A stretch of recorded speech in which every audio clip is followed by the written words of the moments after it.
Okay, welcome everybody to our experience, ASCP's podcast. We are part two of our conversation with Leigh Davitian. We have left everybody hanging over the side of a cliff for this cliffhanger second episode, but we were talking about the MACs and how they interpret the bills and what challenges might happen when they start getting bills that identify pharmacist services. And I think one of the tangible questions I have is maybe we should walk through a very simplistic version of what that looks like. So we kind of laid out pharmacists are having contracts with physicians, a business contract with a physician to do services.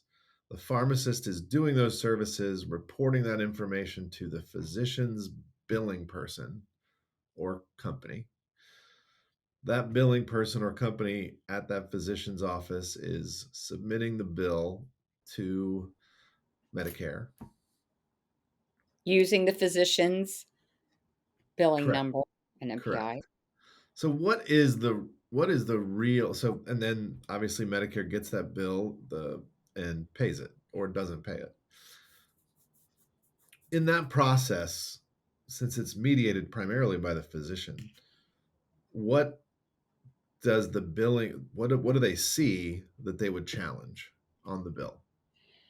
Okay, so this is a tricky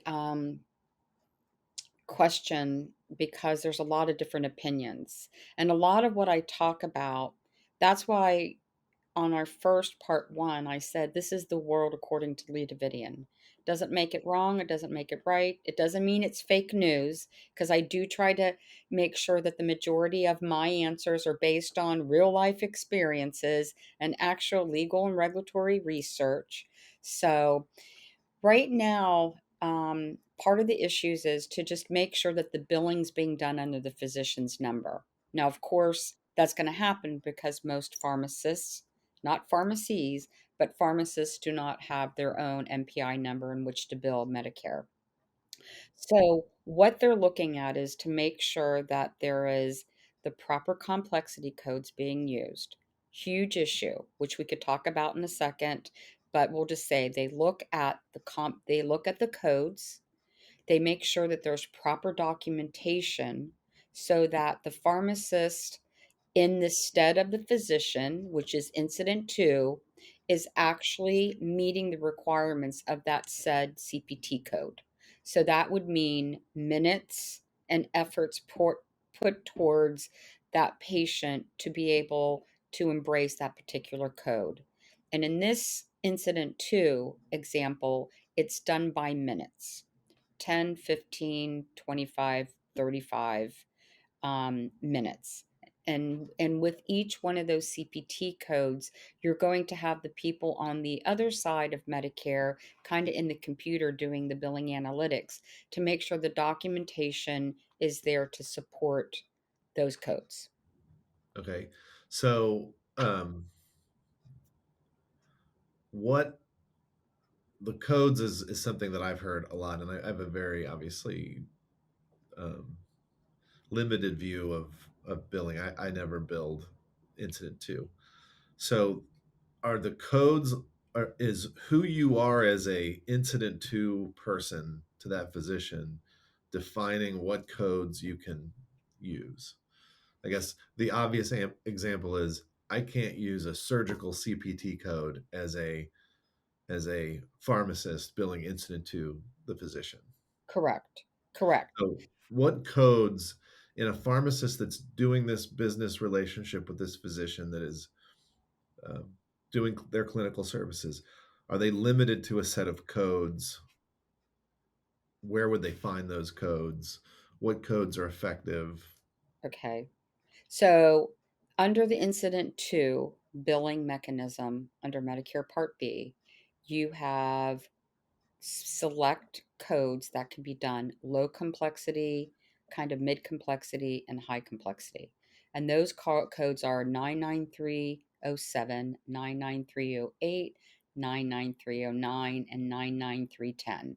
And it's obviously a hierarchical thing. The lowest number, 7307, is going to be your lowest code. again, based on time resource. So let's say that you're doing a very quick incident to a review of a patient and it takes you 10 minutes. You're going to be able to build the 10-minute code. Let's say that you do a drug range review and you're reviewing the charts of the patient, which you also have the support of the physician, allowing you to do as much review as you need in order to complete the clinical service. Let's say that you do a 99310 because it takes you 35 to 40 minutes.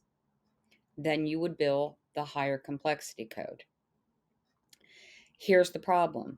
There's a lot of different opinions that we at the coalition that we created with the support of ASCP and that we're continuing to get clarification on because there's a massive confusion is that CMS does not permit pharmacists to bill the higher complexity codes, that they are just limited to the 99307. Now, the thing that's interesting is physicians are fighting back because what physicians are saying is these care team members that I've hired as auxiliary personnel are rendering a service on my behalf. If it takes them 35 minutes to complete that clinical intervention and it's 35 minutes, I'm going to bill 35 minutes because that's what it took. So the physicians are the one that are in control of the billing. And if the pharmacist has the ability to support that through documentation, that they are doing that much work, then the physicians are submitting that bill. And current day, physicians are being paid for the high complexity codes when the MACs know that the pharmacists are doing that work. So then you ask one, if you're submitting a clean claim, the physician is, to Medicare, that claim is being reviewed internally by the MACs. The MACs pay the high complexity code. There's a review that has been done. Ergo, one would identify with everything's copacetic. The problem is you have some arms of pharmacy organizations that believe that there is only allowed to be the low complexity codes billed by pharmacists. So they are promoting that there can only be a 7-minute billing for incident 2. So there's a lot of confusion because when you go to the max are saying, some of them are saying, no, you can do high complexity codes. And the physician groups are being paid without any audits. No one said that it's an unclean claim. No one's come back to re-audit those claims. So the question is, we as this coalition that has been created again with the support of ASCP, we're going forward to try to get clarification so that we can once and for all be able to identify that pharmacists can bill the high complexity codes. Okay. I know that was a long answer, but it's very complicated No, because that's a great answer. That's probably the cleanest answer I think I've heard on what we're supposed to be doing or what we're looking at and how um, it's been misperceived, misinterpreted. Now let me take a step back. I know we talked about this on the front end, but all of this is predicated. Um,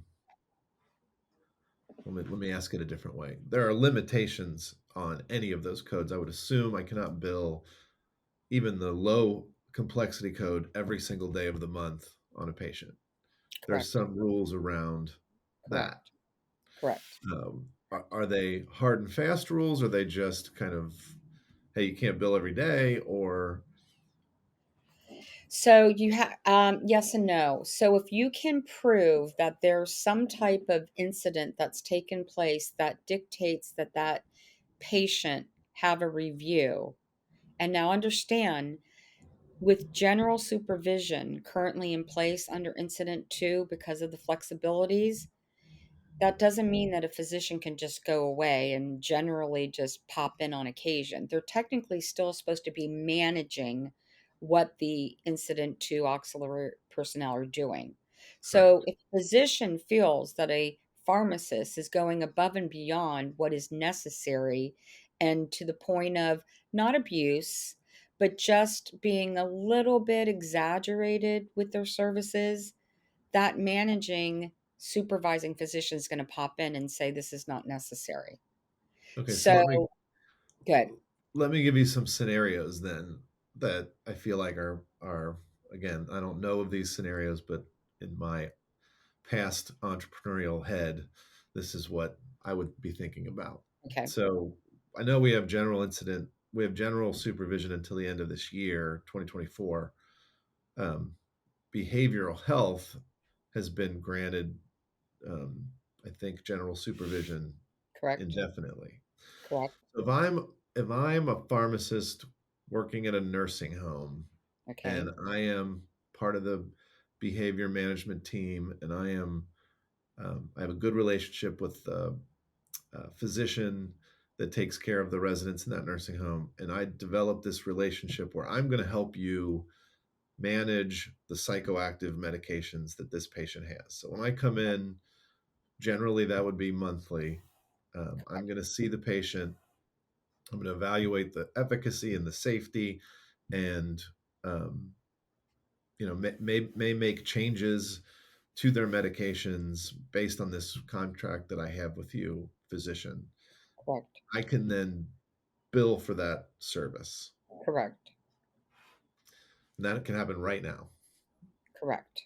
Correct. I mean, so why aren't we all doing that?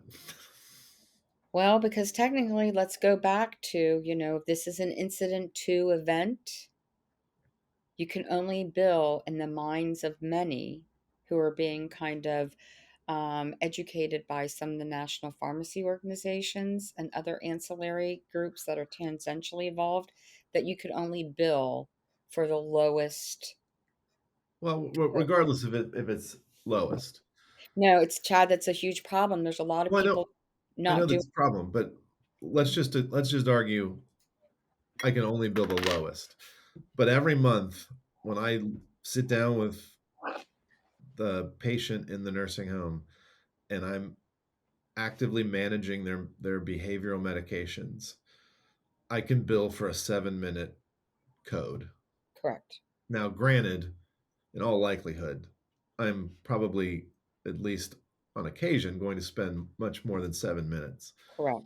and I would bill a different code, the Correct. higher code.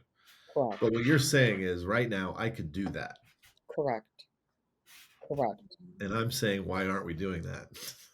Why? Okay, so my question back to you, which I asked you 2.5 years ago when Jaron Stout, Dr. Stout, and I went on this whole incident to journey. Why aren't more pharmacists doing this? Not just BHI, but CCMs, psych evals, wellness. I mean, why aren't you all doing more of this? Which is basically, it's not the creme de la creme. It's not the provider status that we want for you all to be able to bill Medicare based on any of your clinical interventions and services.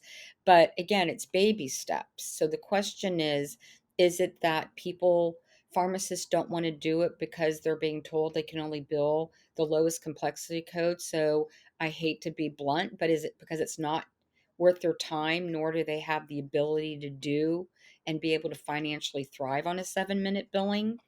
Is it that they don't understand that they can do it right now? So there has to be a lot of education to take place. Do they not recognize that are under incident two and the BH high under telehealth services that there is general supervision? Is it an education problem? Because as you know, I'm going around and talking to a lot of consultant pharmacists that are not attached to a pharmacy, that they're independent of a dispensing mechanism or event. And their comments are more of, I didn't know that we were able to do it because I didn't think that we were a qualified healthcare professional. That gets Yeah, back to and the whole point. I understand the barriers from the education perception perspective. I guess from my perspective, it sounds like tomorrow I could reach out to a consultant pharmacist, an entrepreneurial consultant pharmacist, and say, who's the physician you have the best relationship with. Correct. Here's some templates of contracts that you can um, make with this physician. And Correct. starting next month, Correct. the next day, the next minute, depending on how, you know, you could arrange all this with the physician and their billing department, Correct. you could start billing those codes for, at bare minimum, the patients that you're managing their psychoactive medications. This falls under Correct. behavioral health. Correct. If Correct. I wanted to do an Ames test on all, Correct. if I wanted to perform the Ames test as the pharmacist of this nursing home as a medication monitoring parameter for patients on uh, antipsychotics, I could do that and I could bill that. To me, the challenge, the only challenge is, do you have a good relationship? Does the physician want to do it? They have Correct. to want to do it. The physician has Correct. to want to do it, or else you can't do it. That's really the only challenge you have.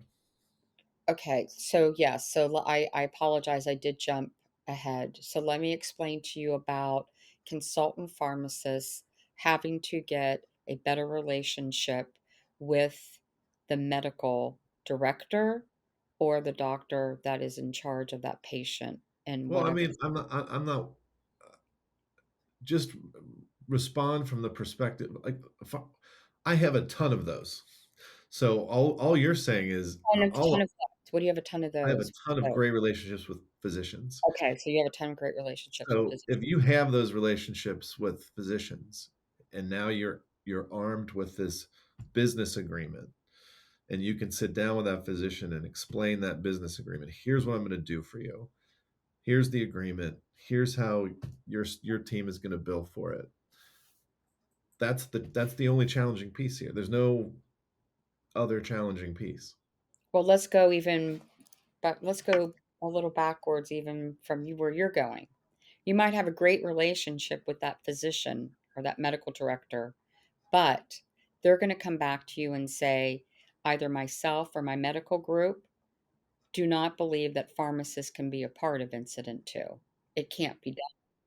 So the education, so you might have a great relationship with physicians, but I've talked to 26 medical groups now for an hour plus on a time where they've got their compliance officer on the phone, their CFO, their legal counsel, their billing manager, and we have to walk them through the fact that pharmacists can even do this.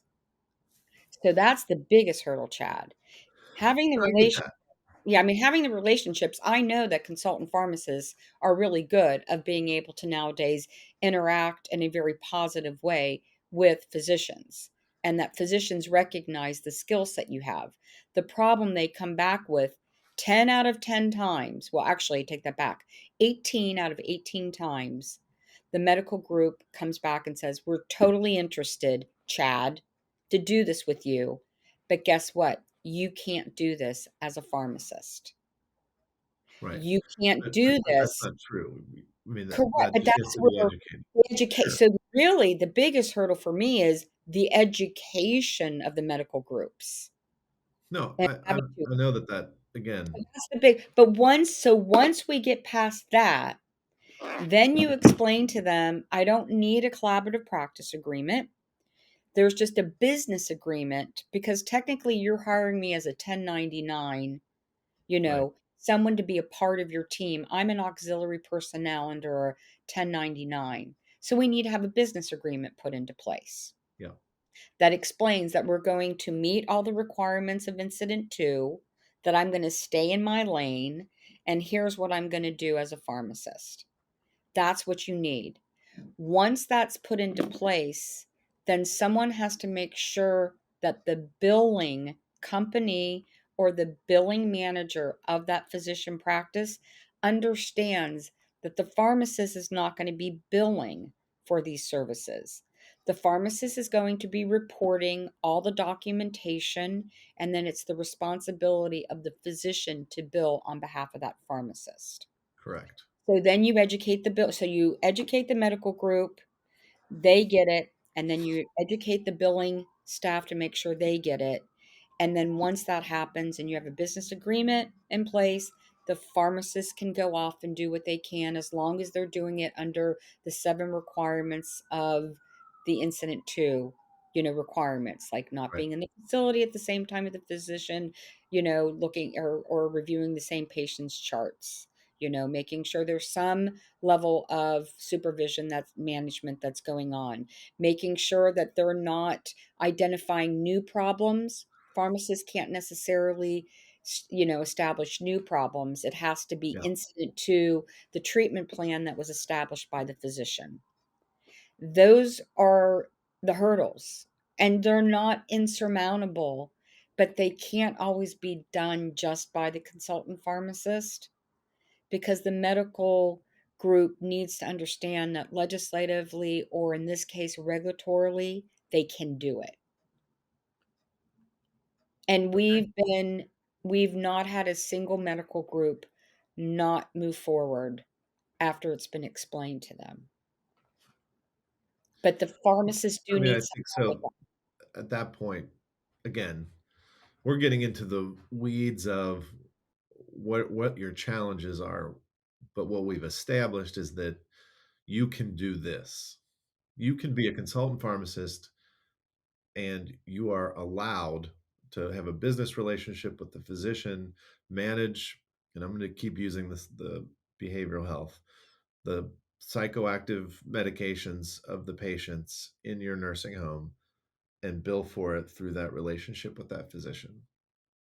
And to be clear to consultants everywhere, that is separate and different from going into the nursing facility, evaluating the regulatory requirements of psychoactive medications, recommending a gradual dose reduction or otherwise. That is a different function with a different billing and reimbursement mechanism. Now, I'll ask one other question before we kind of tie it in a bow. What Let's just say, you know, a physician and a pharmacist do this, and all of a sudden that physician who has been billing, whatever their normal billing rate to Medicare is for their patients at $20,000 a month, now it's $28,000 a month because they've started to include the services of a pharmacist, and those are made up numbers. Does that not impact? Does Medicare? Does that? Are they like, oh, well, they're just doing more services? Like, at what point does that reach their level of attention? Like, wait a minute, this physician is now billing a whole lot more than they were billing before. Okay, so in my schizophrenic life that I have, I also have a company that does Medicare compliance, Medicare and Medicaid compliance, as you know. So I'm all about Medicare fraud, waste and abuse, False Claims Act, anti kickback, blah, blah, blah. So if a physician decides that they want to hire multiple team members to complete their services, to maximize quality and to enhance outcomes, that's all value based care, Yeah, and they want to bring those team members in this team approach on with them, as long as those additional codes that are being added can be justified through documentation that it's improving patient care, quality, and outcomes, and that documentation and the management and supervising of that auxiliary personnel, which is like a quasi staff member, is not going to be questioned, because it's not just frivolous. right, It's showing that there's an enhanced service, that the physician now has allowed another professional who's an expert in medication reconciliation or medication reviews, enhancing the quality of that patient's care. And then it frees up that physician to go do other things. So it's just like a physician building a team of experts to help them maximize the quality of care for their patients.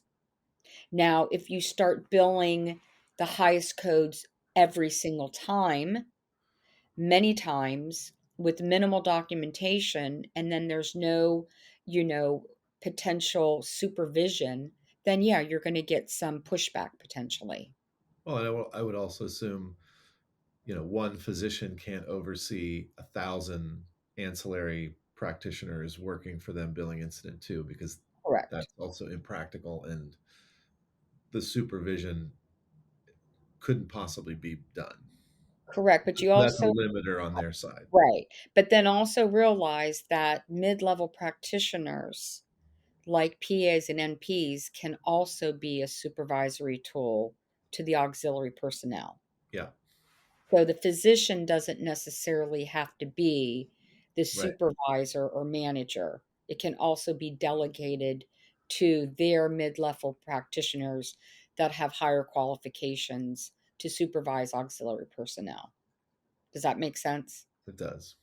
Let me I mean, think. what's next? We have to get some of the examples of these um, pharmacists that are executing these contracts and successfully billing.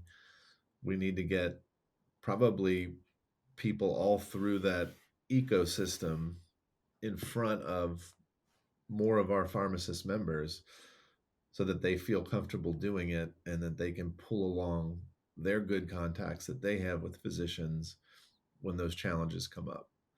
If you Well, have the if you have the pharmacist, the doctor, and the billing coordinator from one ecosystem where this is working, you should be able to educate and communicate others.